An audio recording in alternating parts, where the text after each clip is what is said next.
cortes se clasifican en analíticos observacionales, es decir, que los investigadores no intervienen directamente sobre las variables. Este también se puede llamar de seguimiento porque es durante un tiempo determinado y normalmente son prospectivos, es decir, que comienzan en el presente hacia el futuro. Constan de 3 pasos: selección de base en la exposición, expuestos y no expuestos. Contienen 2 poblaciones, que son expuestos a nuestro grupo de interés y los no expuestos, que sería el grupo de control. Y el objetivo principal de estos es buscar la causalidad, es decir, nuestro riesgo relativo. Voy a continuar con las características del estudio de cortes, y estos parten de individuos sanos que están expuestos o no a un posible factor de riesgo. También permiten medir la incidencia de expuestos o no expuestos y a partir de ahí medir el riesgo relativo. También estudian la historia natural de la enfermedad y no son útiles para enfermedades largas o con largos periodos de latencia. ¿Cuándo y cómo podemos diseñar un estudio de cortes? Como habíamos dicho, el uso del diseño de cortes nos proporciona información sobre causalidad y sobre factores de riesgo. Lo usaremos cuando la pregunta de investigación haga referencia a qué se debe o que si al factor Y le favorece la aparición de tal fenómeno, etc. Estos diseños se clasifican según los estudios observacionales, analíticos o longitudinales, muy rara vez prospectivos. Antes de plantear este tipo de estudio, debemos recoger información sobre los factores de riesgo que se tienen en cuanto al resultado.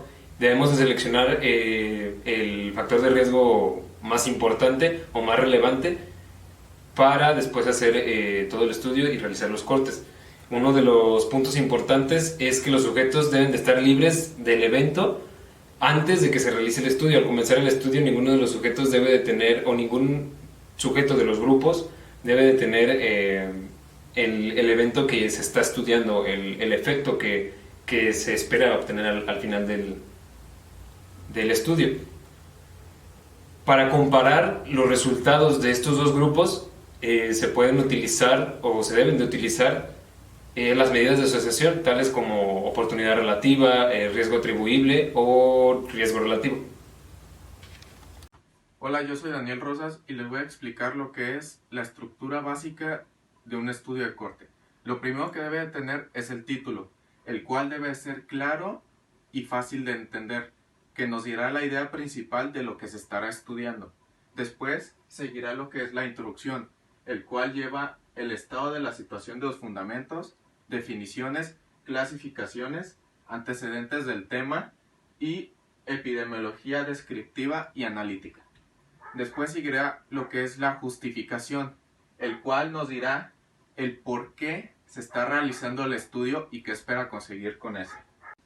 Después sigue el objetivo por el cual se está persiguiendo ese estudio. Después sigue lo que es el método, el cual nos dirá o nos especificará lo que son el lugar, el diseño, el momento, la población, el proceso de selección de la población, con quién se realizó el estudio, los autores, instrumentos utilizados, los procedimientos, las variables, entre otras. Luego siguen los resultados, que se dan de manera clara y concisa con el menor número de tablas y de figuras.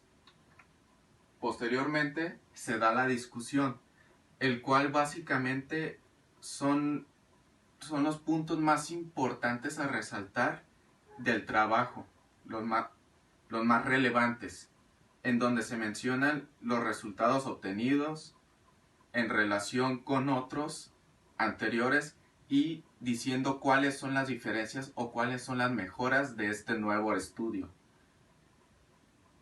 para posteriormente fortalecer este estudio nuevo en comparación del anterior. Y finalmente se da lo que es la conclusión, el cual tiene que tener relación con tu objetivo inicial y que de igual manera sea claro y conciso.